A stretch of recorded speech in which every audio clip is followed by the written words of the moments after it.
Estamos ainda fazendo nosso trabalho de casa, vocês aí também guardadinhos, mas tenhamos uma certeza, estamos todos sendo cuidados por Deus.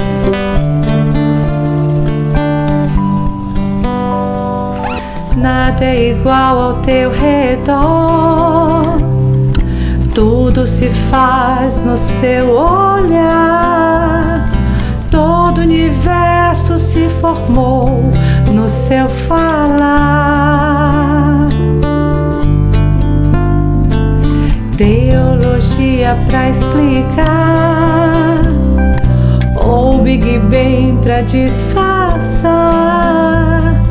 Pode alguém até duvidar, sei que é um Deus a me guardar. E eu, tão pequena e frágil, querendo sua atenção. No silêncio encontro resposta certa então. Dono de toda a ciência, sabedoria e poder, ó, dá-me de beber da água da fonte da vida. Antes que o ar já houvesse, ele já era Deus, se revelou aos seus. Do crente ao ateu, ninguém explica Deus, ninguém explica, ninguém explica Deus, ninguém explica, ninguém explica Deus. E se duvida, você acredita, ninguém explica, ninguém explica Deus.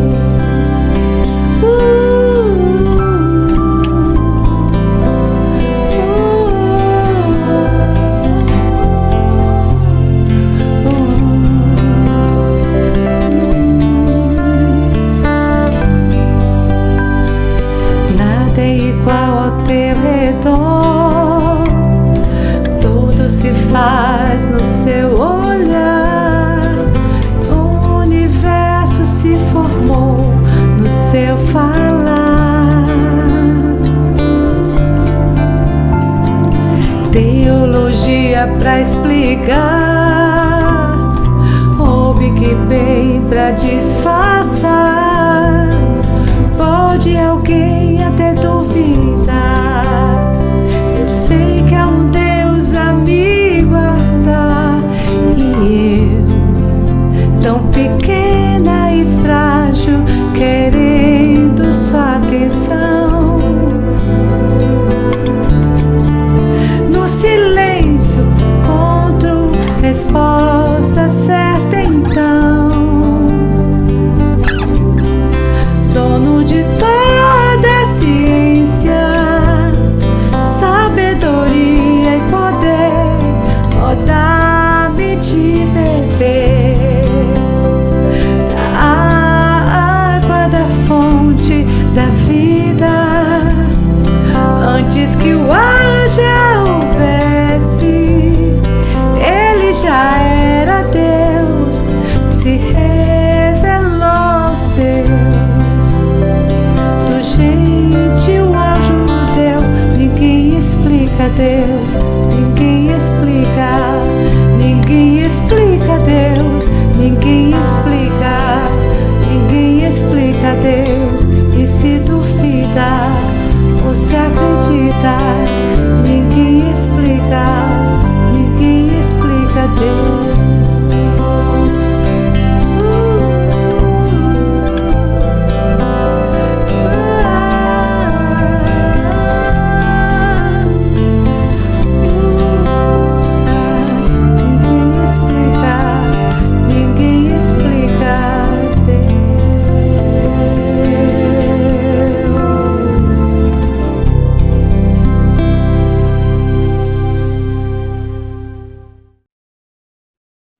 Boa noite, meus queridos irmãos. Estamos aqui reunidos nesta noite para falarmos um pouco sobre a fé. Foi nos feito esse convite através do nosso irmão Celso Seara, dessa comunidade espírita Nova Era, do Vale do Jiquiriçá, e eu gostaria de agradecer a oportunidade e dizer que eu farei o melhor que eu puder fazer para corresponder a esse convite feito. Queria agradecer também ao presidente dessa instituição, o José Alberto, que também tão gentilmente nos acolheu para esse momento. Mas eu queria pedir aos queridos irmãos, antes de qualquer coisa, que nos recolhamos um pouco nesse momento para rogar ao Divino Mestre o amparo, a iluminação, para que possamos bem transmitir seus ensinamentos e que eles possam ser bem internalizados por cada um de nós. Divino amigo Jesus, aqui estamos, Senhor, reunidos em teu nome, rogando o vosso amparo, a vossa iluminação, para que seus ensinamentos sejam transmitidos da melhor forma, e para que cada um de nós, aqui reunidos, possamos internalizá-los e trazê-los para a nossa vida cotidiana. Sê conosco agora e sempre, Senhor, que assim seja. Então, vamos falar de fé nesses dias atribulados em que estamos vivendo. Escolhemos esse tema justamente por isso, porque se propala muito a palavra fé por aí, se fala muito em fé. Eu tenho fé em Deus que isso vai acontecer, eu tenho fé naquilo mais e outro, enfim. Assim, meio que até banalizando essa coisa de ter fé em Deus, né? E a gente, infelizmente, ainda ouve pessoas dizerem até que tem fé em Deus que vai derrubar o irmão, que por algum motivo lhe feriu, lhe trouxe algum tipo de prejuízo. É muito triste a gente ouvir isso, porque esses queridos irmãos ainda não despertaram para o verdadeiro sentido da fé e a verdadeira utilidade da fé em nossas vidas. Eu nem digo utilidade, eu digo a necessidade da fé. Precisamos de fé a cada passo, porque é impossível viver sem fé. Meimei, em um de seus textos, e no final de nossa palestra nós vamos fazer a leitura, é um texto curtinho, eu vou pedir um pouquinho de paciência de vocês no final ainda escutarem. Nesse textinho de Meimei, ela fala que a pior coisa que pode acontecer a nós seria perder a fé e ter que continuar vivendo. E é isso mesmo, é a definição crua, nua e crua mesmo, do que acontece quando a gente fica desprovido de fé. Mas eu queria pedir a vocês um pouquinho de paciência para que eu possa compartilhar aqui a tela da minha apresentação para vocês. Então, está aí o início da nossa apresentação, a fé que transporta montanhas. Eu sou Maristela Araújo e vamos aqui conversar um pouquinho a respeito da fé. Mas o que é fé? É um monossílabo, duas letrinhas apenas, mas de um grandioso sentido, de uma importância enorme nas nossas vidas. É um monossílabo que representa o sentimento mais profundo e íntimo do ser. É o canal e caminho pelo qual transita as nossas orações. Então, quando temos fé, nós oramos, nós pedimos, não é assim? E está lá no Evangelho, pedi e obtereis, batei e abri-se-vos-á, buscai e achareis. Então, Todos esses três imperativos, quando nós colocamos em exercício em nossas vidas, nós estabelecemos esse canal com a divindade, com o Criador. Porque nós temos para com ele um sentimento de filiação muito forte. Ele é o nosso Pai, ele é o nosso Criador. Isso nos remete lá ao Livro dos Espíritos, na questão 1, quando Kardec pergunta aos espíritos, que é Deus? Vejam, ele não perguntou quem é Deus, porque não é uma pessoa, é que é Deus. E eles respondem para Kardec, Deus é a causa primeira de todas as coisas. E lá na questão 76, Kardec pergunta quem são os espíritos da criação. E aí os espíritos respondem para Kardec que os espíritos são seres inteligentes da criação. Então, Deus, causa primeira de todas as coisas, inteligência suprema. E nós, seus filhos, criação dele, somos os seres inteligentes da criação. E por estabelecermos essa paternidade com ele, é que nós temos esse sentimento íntimo de sua existência. Todos nós trazemos essa fé natural dentro de nós, que sabemos que existe um Deus, uma força maior. Eu, um dia desse, conversava com uma colega de trabalho que se dizia ateia, que não acreditava em Deus. Mas ela disse que sabe que existe uma força maior. E nós que já pudemos, né, já tivemos essa luz, esse encontro com a divindade, né, podemos afirmar que é Deus. É a causa primeira de todas as coisas, é o nosso Pai maior, que nos educa, que nos consola, que nos ampara em todos os momentos de nossas vidas. Então, a fé, na concepção de Emmanuel, trouxemos isso aqui para vocês, porque Emmanuel, o guia espiritual de nosso querido Chico Xavier, Emmanuel trouxe essa colocação que achamos assim fantástica, na questão 354 do livro O Consolador, onde ele vai dizer: ter fé é guardar no coração a luminosa certeza em Deus, certeza essa que ultrapassa os limites das crenças religiosas. Vejam bem, ter fé é guardar no coração a luminosa certeza em Deus. Esse terminho aqui, essa palavrinha, luminosa certeza, não é uma certeza qualquer, é uma certeza do espírito, é uma certeza do coração.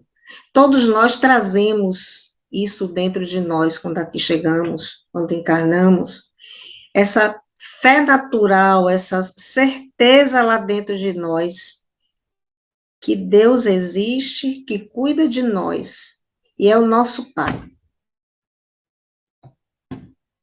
A fé não é apenas um crer em Deus, não é simplesmente um crer em Deus, mas é um eu sei que Deus existe, porque fé não tem nada a ver com crença. Fé é o eu sei que Deus existe.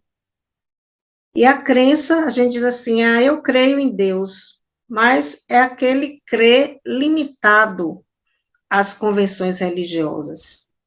Então, é preciso se fazer essa diferença, que a fé não é um creio em Deus. A fé é eu sei que Deus existe. Eu sei que Ele é nosso Pai, que Ele cuida de nós. Não é uma certeza racional, mas é uma certeza luminosa, mas a luminosa certeza, isto é, a certeza que provém do coração e da luminosidade espiritual. É uma entrega total da criatura, sabendo que o Criador dela cuida. Então, o que é uma entrega?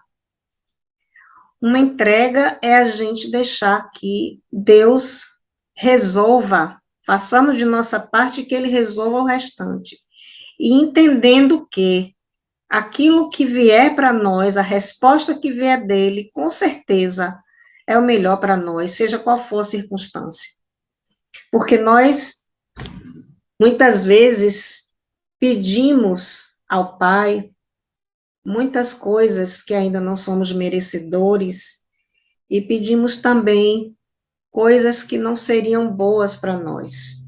Então, Ele que sabe de todas as coisas, e quando nós temos essa fé, quando nós fazemos essa entrega de nós mesmos para Ele, nós deixamos que Ele nos dê a resposta que for mais adequada para nós. E isso nós precisamos entender.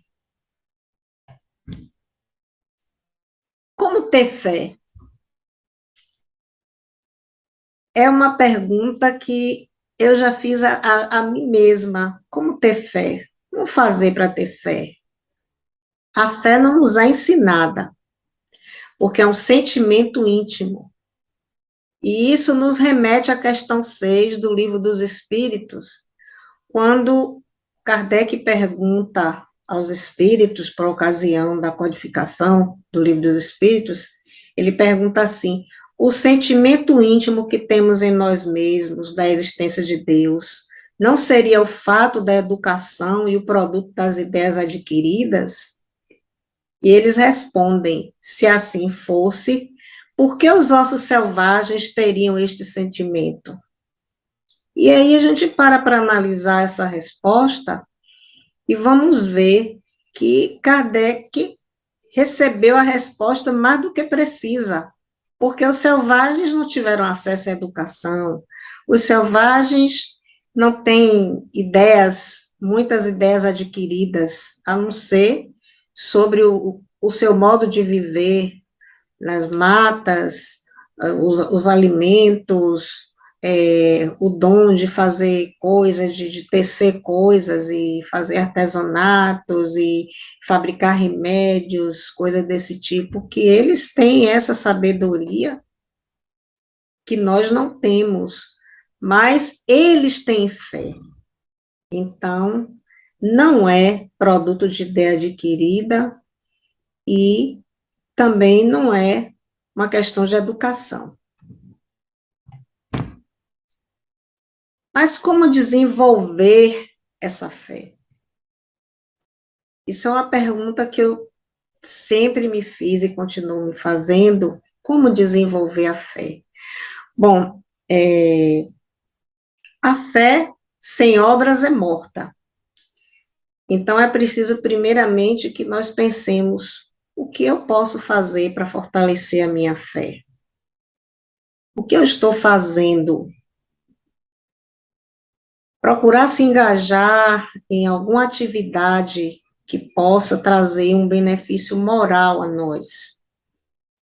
Seja engajada numa instituição religiosa, seja engajada numa ação beneficente, seja procurando fazer a nossa reforma interior e, acima de tudo, orando e pedindo. Mas não é cruzando os braços para que a fé venha e seja colocada no nosso colo, não é assim. É preciso que nós estejamos dispostos a fazer esse desenvolvimento da fé em nós. Porque a fé é como uma plantinha que precisa ser regada, que precisa de sol, a plantinha não é assim, precisa de sol, precisa de água. A fé também precisa de muitas coisas, muitos carinhos, né, vamos dizer assim, muitas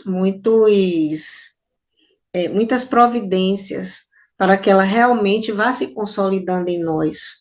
Não é um processo fácil, não é um processo que acontece da noite para o dia, é um processo gradativo. E aqui nós vamos ver mais adiante o desenvolvimento da fé no apóstolo Pedro. Muito gratificante tomar conhecimento dessas coisas, para a gente entender o quanto nós ainda precisamos trabalhar. Porque a nossa fé, nós achamos que, eu tenho fé em Deus, mas quando tudo nos vai bem, quando as coisas começam a ficar feias, as angústias chegam, o sofrimento chega, é escassez disso, escassez daquilo, é solidão, é ansiedade, é tanta coisa, a nossa fé desaparece. A fé que a gente tanto propala, eu tenho fé em Deus, eu tenho fé em Deus, a fé desaparece. Então, não é um processo de um clique, é um processo demorado e gradativo, mas é preciso que nós façamos de nossa parte para que ela possa realmente se consolidar em nós. Então, Emmanuel vai nos dizer, no capítulo 40 do livro Vinha de Luz, que a árvore da fé não brota miraculosamente nos corações, mostrando-nos que a fé é um processo de desenvolvimento. Vamos desenvolvendo a fé em nós e nós vamos nos desenvolvendo na fé. E ele vai dizer ainda no capítulo 40 que a conquista da fé não é serviço de menor esforço, vejam. A conquista da fé não é serviço de menor esforço. E abrindo um parênteses, só para citar que o apóstolo Paulo, que tanto testemunhou a sua fé, depois que ele se converteu às portas de Damasco,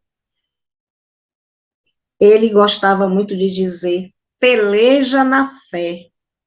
Por que peleja na fé? Porque realmente é uma peleja o tempo todo. Nós precisamos estar sempre tentando, fazendo um esforço de realmente ter, criar, alimentar essa fé que já existe dentro de cada um de nós. E com relação a isso, Jesus veio nos dizer, naquela célebre frase, se tiverdes fé como um grão de mostarda, direis a esse monte, passa daqui para acolá, e ele passará. Nós sabemos que é uma forma alegórica, Jesus falava sempre por alegorias, por parábolas, porque era como as pessoas daquele tempo, há mais de 2000 anos atrás, podiam compreender. Mas o que ele quis dizer, vejam bem, o grãozinho de mostarda, eu coloquei ali na imagem, ele é tão diminuto, ele é tão pequenino, que foi a comparação mais precisa que Jesus fez. Se tiverdes fé como um grão de mostarda, imaginem, querendo nos dizer que a nossa fé ainda é muito menor do que um grão de mostarda. Querendo nos dizer que se nós tivermos a fé do tamanho de um grão de mostarda, que nós poderemos mover uma montanha de um canto para o outro. E com relação a isso, fazendo aqui uma analogia, o grão de mostarda é uma semente, a fé é uma semente. O grão de mostarda precisa ser regado para que ele se transforme numa plantinha, e depois ele vai crescendo, vai sendo regado, vai sendo adubado, vai crescendo e se transforma em um arbusto. Isso acontece também com a fé. Nós precisamos fazer isso com relação à nossa fé. Mas, passando aqui já para a questão dos exemplos com relação à fé, nós temos aqui fé em prova. Como exemplo de desenvolvimento da fé, nós temos o apóstolo Pedro.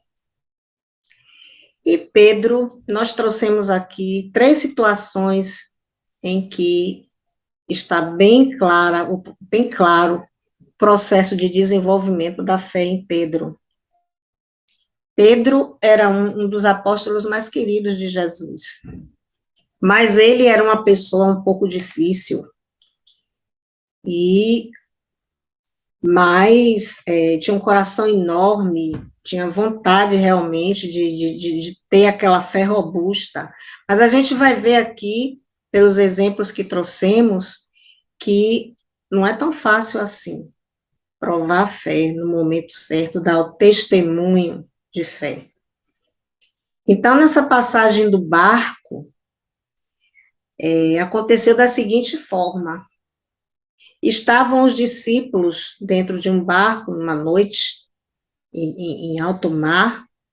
De repente, eles percebem a chegada de um vulto. Esse vulto, para eles, se lhes afigurava vulto de um fantasma. E eles ficaram meio que amedrontados. E Jesus, percebendo que eles estavam amedrontados, disse: Não temais, sou eu. E Pedro toma a frente e diz: Senhor, se és tu, manda-me a ti. E Jesus, então, diz a ele: Vem, sai e vem. E ele sai do barco e Jesus faz com que ele também caminhe sobre as águas. Mas Pedro, como ainda não tinha uma fé robustecida, começa a caminhar sobre as águas e começa a afundar. Tem muito medo, ficou com muito medo, não confiou, não se entregou e começa a afundar. E nesse de começar a afundar, ele pede a Jesus: Senhor, socorre-me. Então Jesus diz: homem de pouca fé, porque ele dera a Pedro a oportunidade de caminhar sobre as águas, assim como ele estava caminhando, e deu a ele a oportunidade de provar sua fé, de fazer a entrega, mas ele não se entregou, ele titubeou na fé. E isso não acontece só com Pedro, né, meus irmãos? Nós estamos sempre titubeando na fé.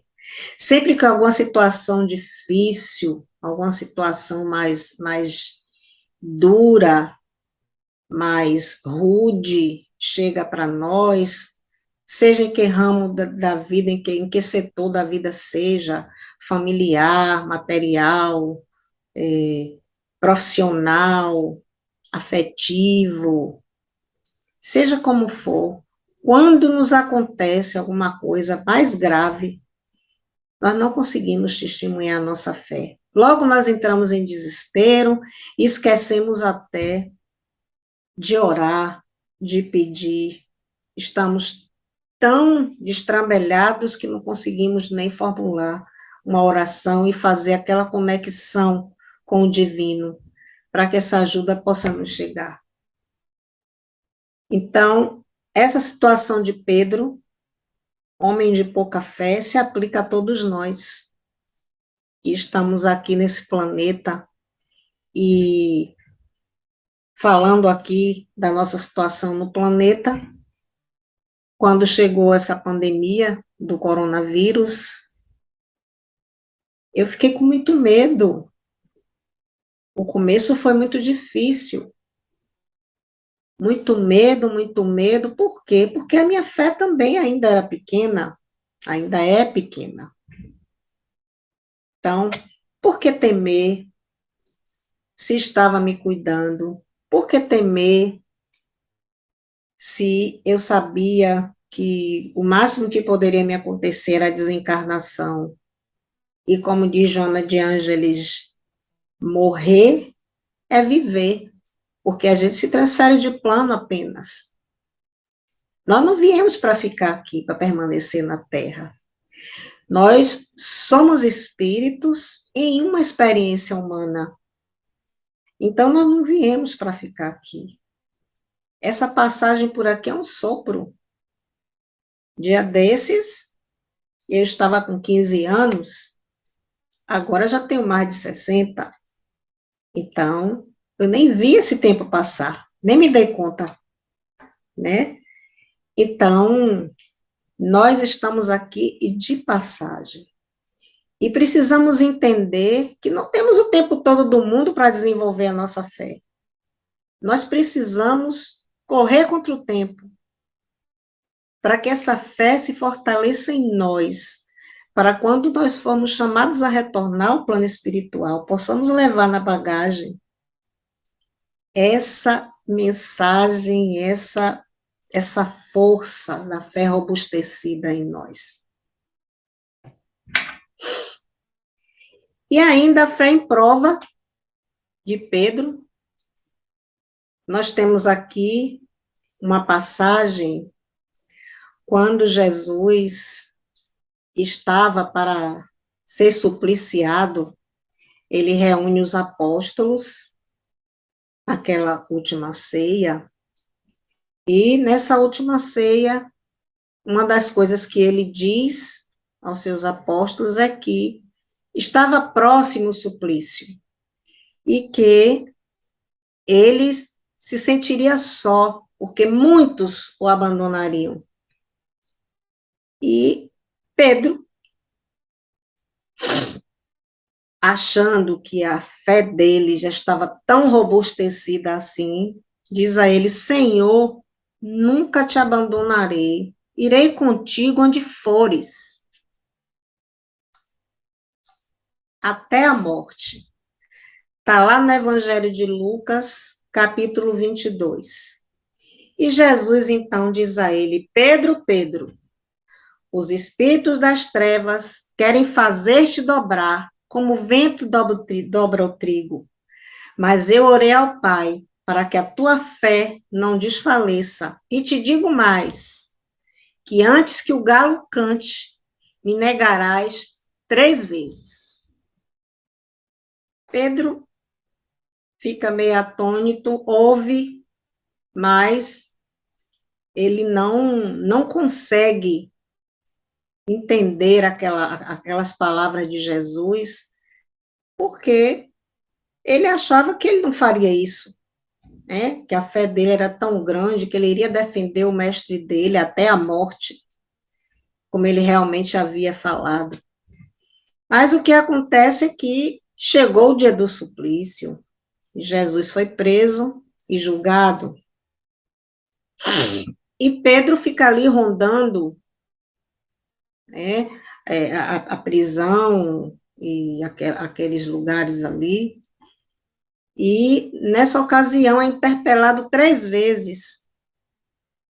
Um deles pergunta a ele assim: vieste ver o seu mestre? Vieste defender o seu mestre? Ele disse: não, eu não conheço esse homem. O outro pergunta,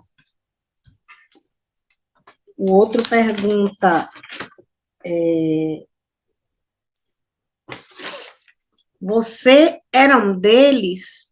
Ele diz: não, estás enganado, não sou eu, não sou um deles.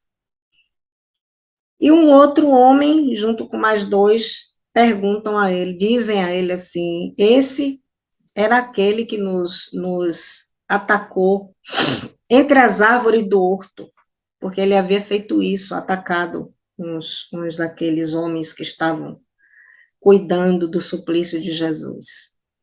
E ele diz: não, não, não fui eu, não sou eu. Então, 3 vezes Pedro negou. O galo cantou e ele havia negado o mestre por 3 vezes. Depois disso, ele experimentou uma angústia tão grande porque ele se recordava das palavras de Jesus.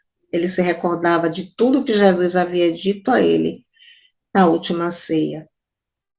E o que é pior, recordava-se da promessa que ele havia feito: Senhor, nunca te abandonarei, irei contigo onde fores, até a morte. Mas as histórias de Pedro não param por aí, são muitas. Mas agora nós vamos ver Pedro já numa outra situação, em que a fé já estava robustecida, depois desses deslizes, depois de negar 3 vezes o mestre, depois de ter medo de caminhar sobre as águas, sob a supervisão do mestre Jesus, ele vai aparecer aqui numa passagem que ele está chegando a um templo em Jerusalém, juntamente com João. E quando já está chegando na porta de Formosa, que era uma das portas, ele encontra um paralítico que lhe pede uma moeda. E aí ele se dirige ao paralítico e diz: ouro e prata eu não tenho, mas o que tenho, isso eu vos dou. Em nome de Jesus, o Nazareno, levanta-te e anda. E o evangelista conta que o paralítico levantou-se, saiu andando e cantando os louvores ao Mestre. Mas, antes dele encontrar o paralítico, Jesus, depois da crucificação, já havia aparecido aos discípulos. E entre uma conversa e outra, ele pergunta a Pedro: Pedro, tu me amas? Amo-te, Senhor. E Jesus diz: então apacenta as minhas ovelhas. Apacentar, nós sabemos, é cuidar, é nutrir, é sustentar.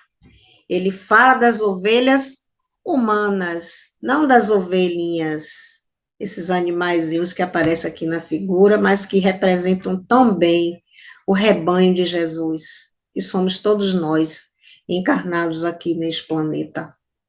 Então, ele pergunta: Pedro, tu me amas? Amo-te, Senhor. Então apacenta as minhas ovelhas. E Pedro, nesse gesto para com o paralítico, ele realmente acreditou, ele teve a certeza em Deus e em Jesus que ele conseguiria levantar aquele paralítico. Então ele diz: em nome de Jesus, o Nazareno, levanta-te e anda. E o paralítico se curou. Então, esse é o exemplo do desenvolvimento da fé para com o apóstolo Pedro, que nós podemos trazer para a nossa vida de outros tempos, de outra forma, mas que podemos também desenvolver em nós essa fé através do nosso dia a dia, dos acontecimentos do nosso dia a dia, e buscando sempre, através da oração, pedindo, e também através das ações, porque a fé sem obras é morta, fazendo esse processo de desenvolvimento da fé em nós.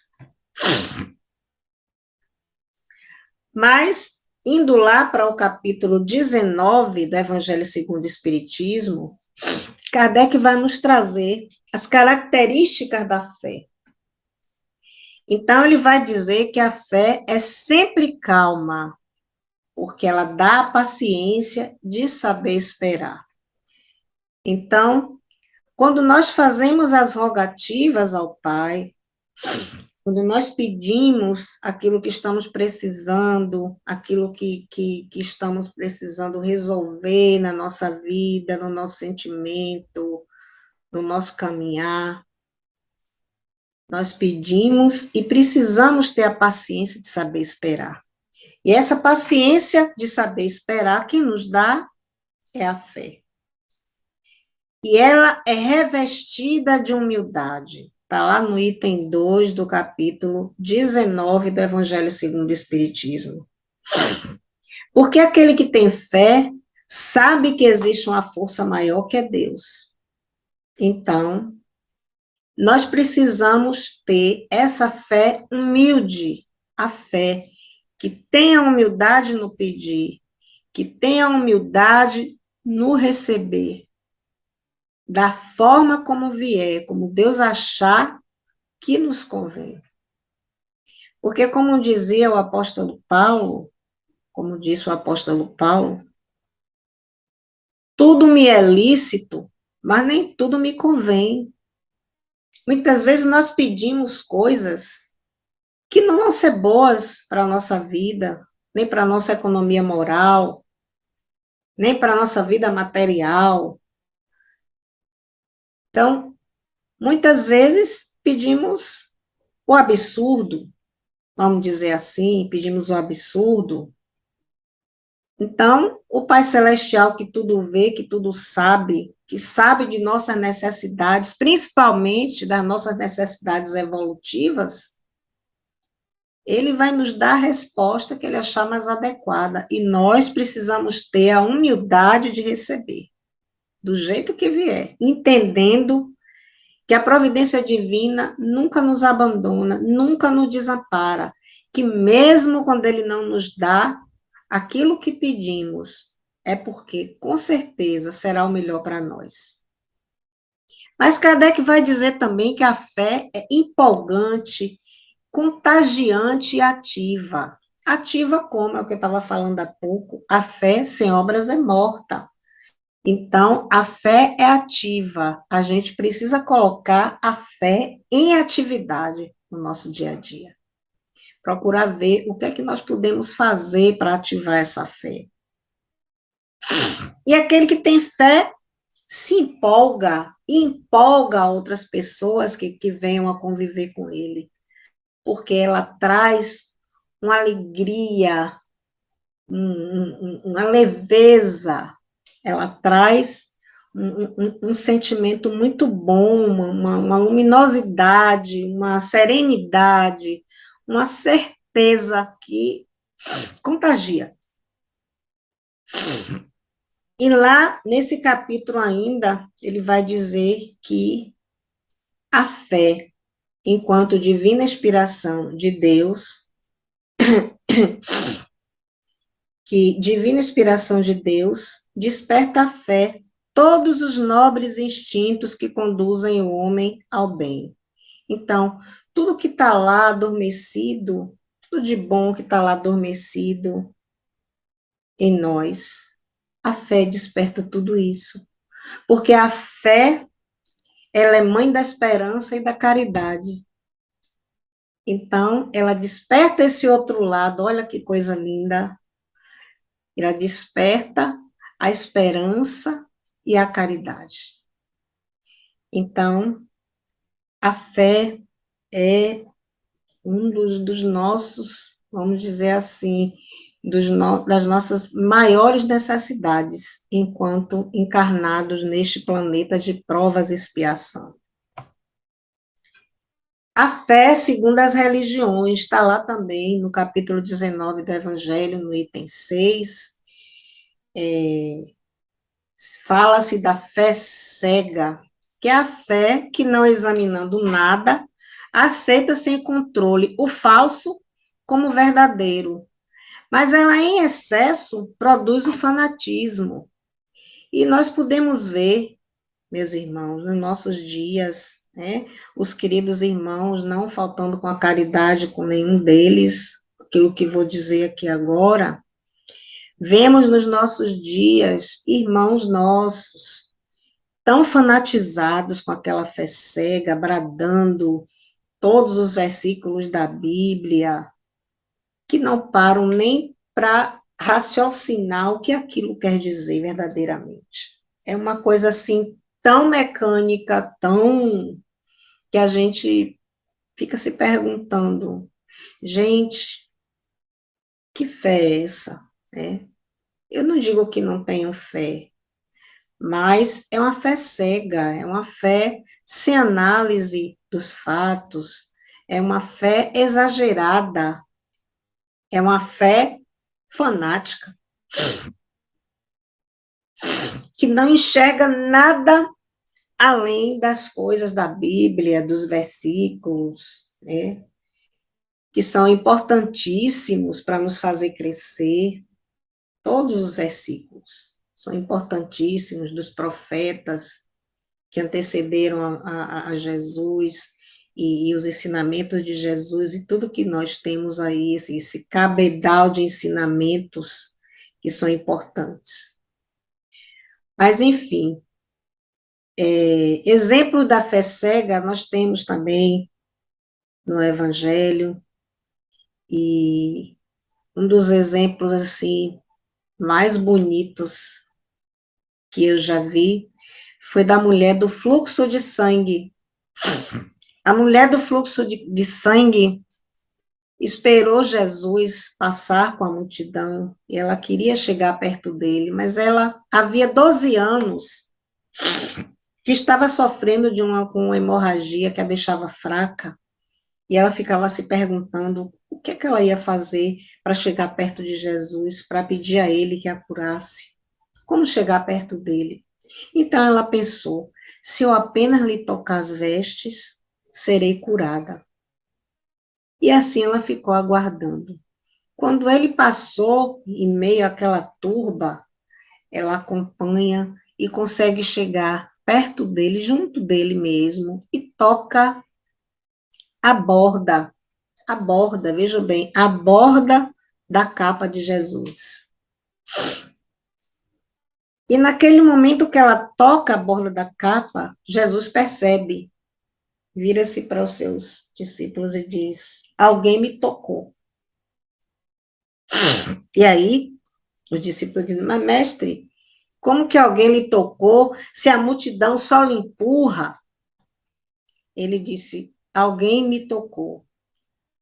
Porque naquele momento em que ela tocou as vestes dele, na fé que seria curada, ele sentiu uma coisa tão forte, um sentimento tão lindo, tão maravilhoso, que ela se curou, verdadeiramente. Ela ficou curada. Então vejam, foi a fé cega que a curou, mas não foi a fé fanática, foi a fé cega. Temos também, lá no Evangelho, muito interessante, muito enriquecedora, a passagem do centurião de Cafarnaum. O centurião era um romano, né? Era um homem do exército romano que comandava de 80 a 100 homens. Eles chamavam de centúria, né? Eles eram responsáveis por ordenar a cobrança dos impostos, ordenar, como se fosse a polícia, né? Ordenar também o funcionamento das coisas na cidade.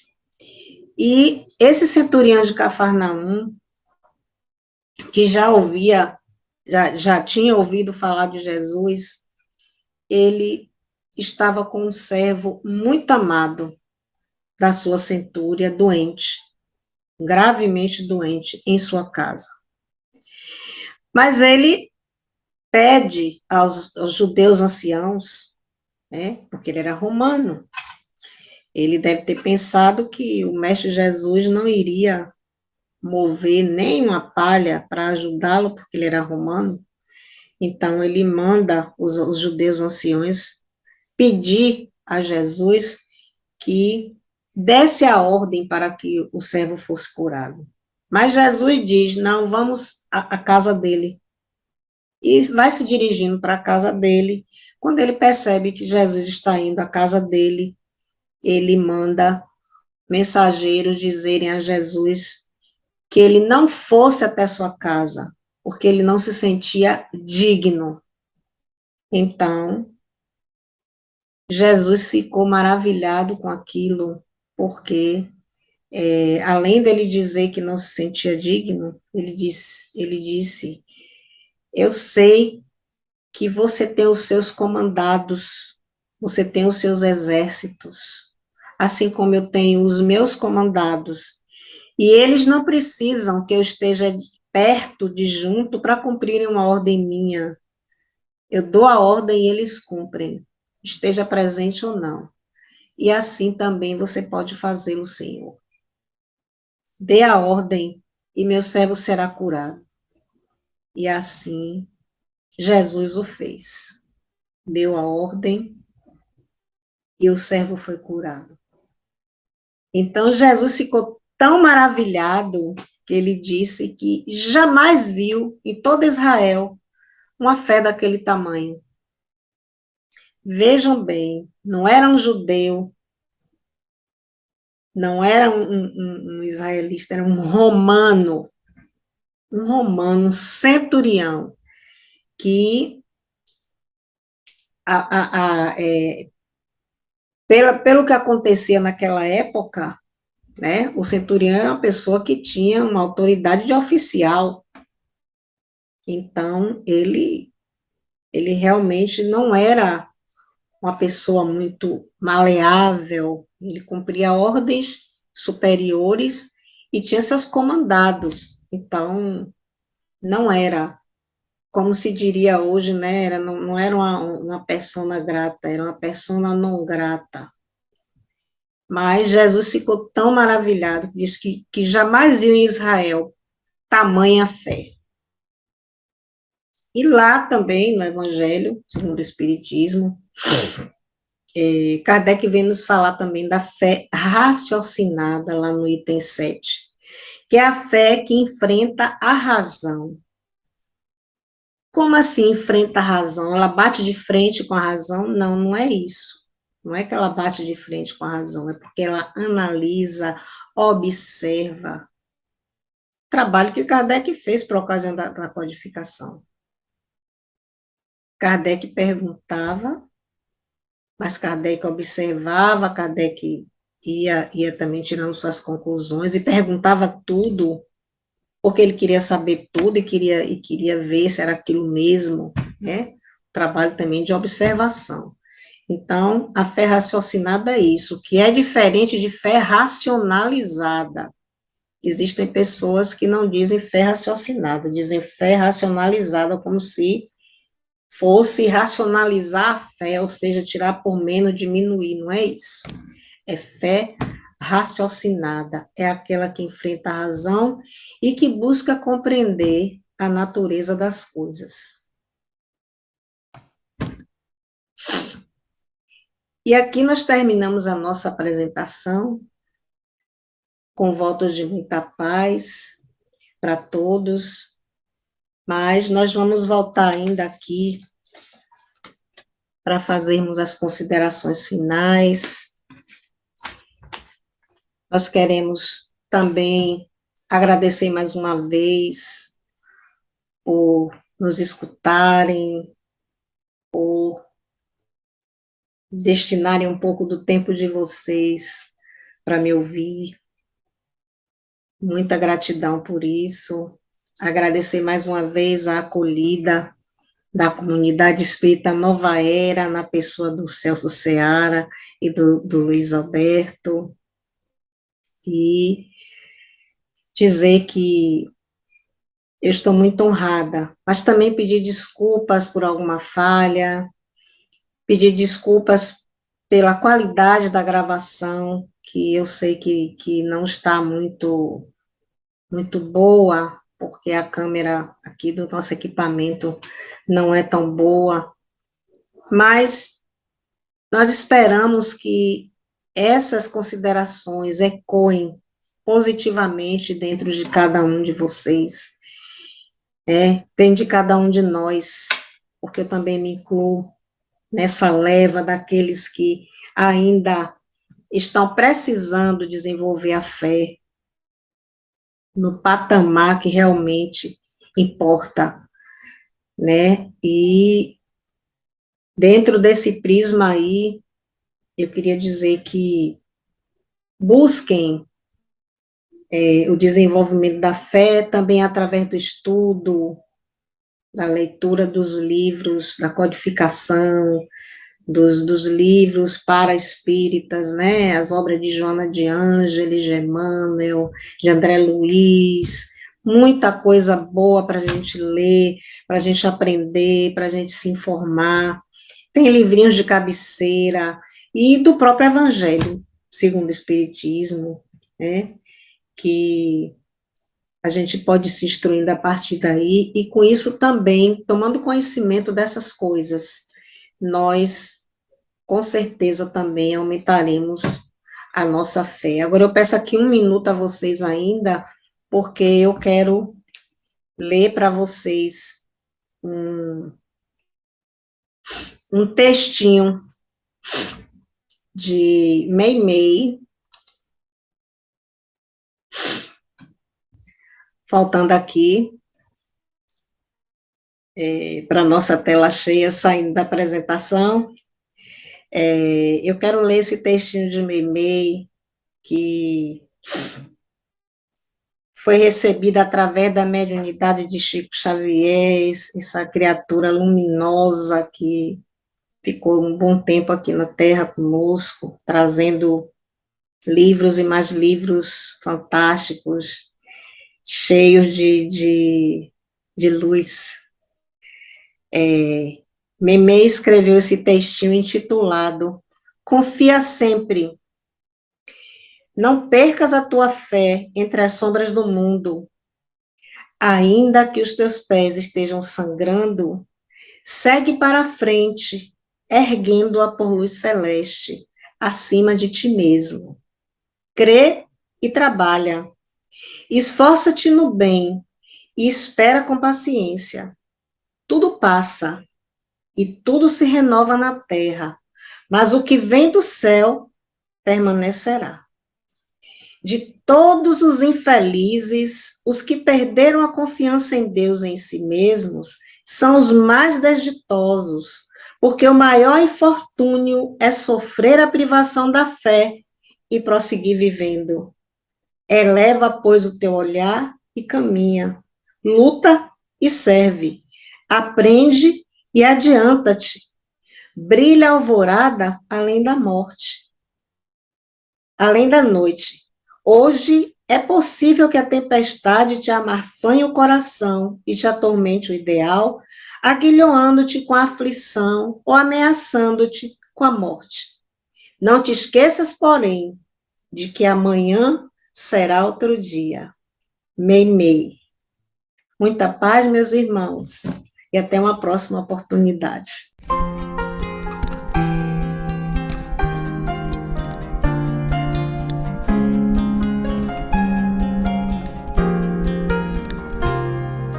Desde que o vi, me sinto arder em chamas, me chamas, sou teu pescador.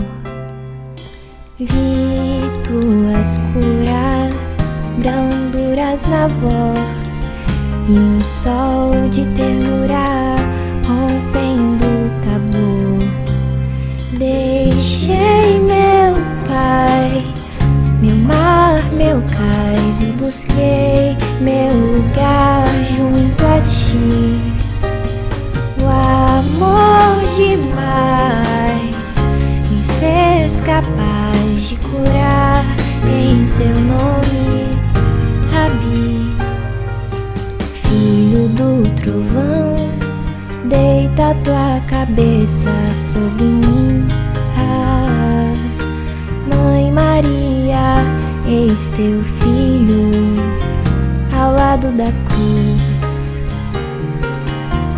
Sou apenas João, o trovão, a paz sentado. Testemunharei por ti, seja onde for. Não te queimarás no óleo que ferver por mim, pois tu viverás pra contar o presente, o futuro aos homens. Chamas e chamas, chamas me chamas, chamas e chamas, chamas me chamas. Mas nem toda a terra poderá conter todos os livros